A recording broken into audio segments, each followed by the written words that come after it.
Le Qatar, la France et la quasi-totalité des monarchies du Golfe appuient donc la demande formulée par le roi du Maroc en direction de l'Algérie, à laquelle il propose la mise en place d'un mécanisme destiné à étudier toutes les questions bilatérales avec franchise. Sans condition ni exception.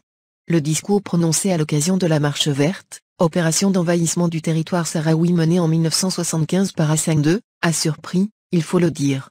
Mais pour une seule raison, il intervient dans un contexte marqué par une campagne de dénigrement haineuse menée par ce même roi à l'encontre de l'Algérie qu'il veut, coûte que coûte, pousser à lâcher du lest dans le dossier du Sahara occidental. Pour ce, il considère que les négociations destinées à régler le problème doivent se dérouler principalement avec les autorités algériennes. Occultant les manœuvres visant à masquer le caractère colonial du conflit, les Nations Unies persistent à baser le règlement de la situation à travers un dialogue, et le prochain rendez-vous a été pris pour la première semaine de décembre à Genève. L'Algérie et la Mauritanie y assisteront en qualité de membres observateurs.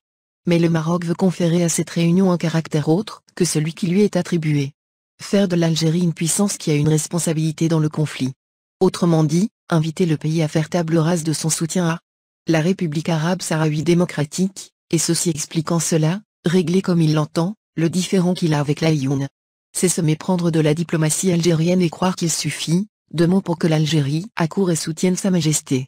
Mohamed VI croit, lui en tête, en sa stratégie de bas étage, qu'il lui suffit de tenir un discours fait, de briques et de broc pour convaincre son voisin de sa bonne foi.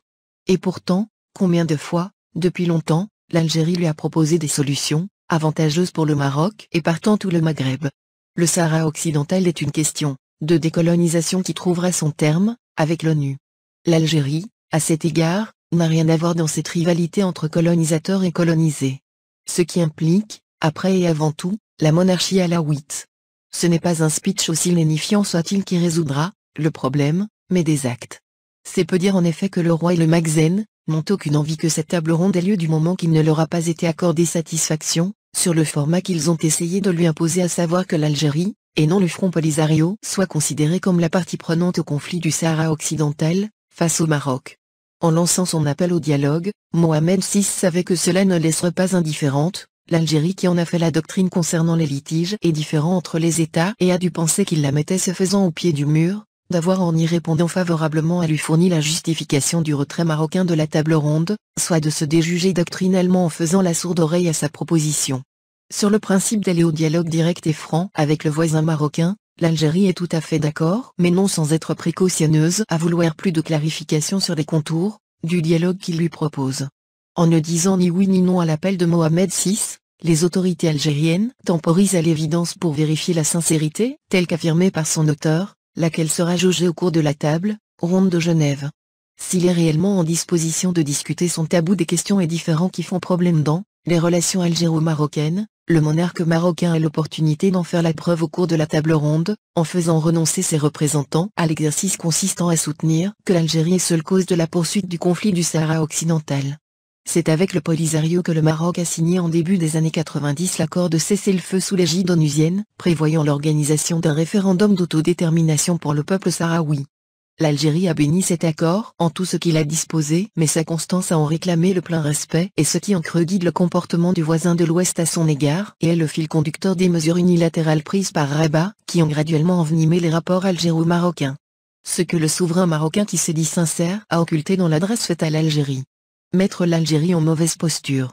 En creux, la proposition du roi est loin d'être décente. C'est un cadeau empoisonné destiné à mettre l'Algérie dans une mauvaise posture d'un pays qui ne veut pas la paix, contrairement à son combat dans le concert des nations.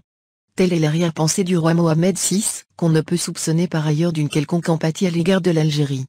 Faut-il rappeler ici ces graves accusations d'il y a quelques mois contre notre pays d'accueillir soi-disant des soldats du Hezbollah qui armeraient les militants du Polisario?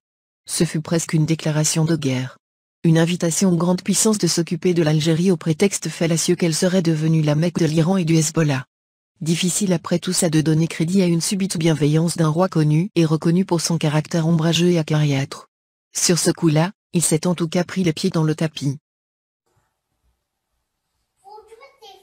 La France salue avec respect et gravité les morts des autres nations que jadis elle a combattues.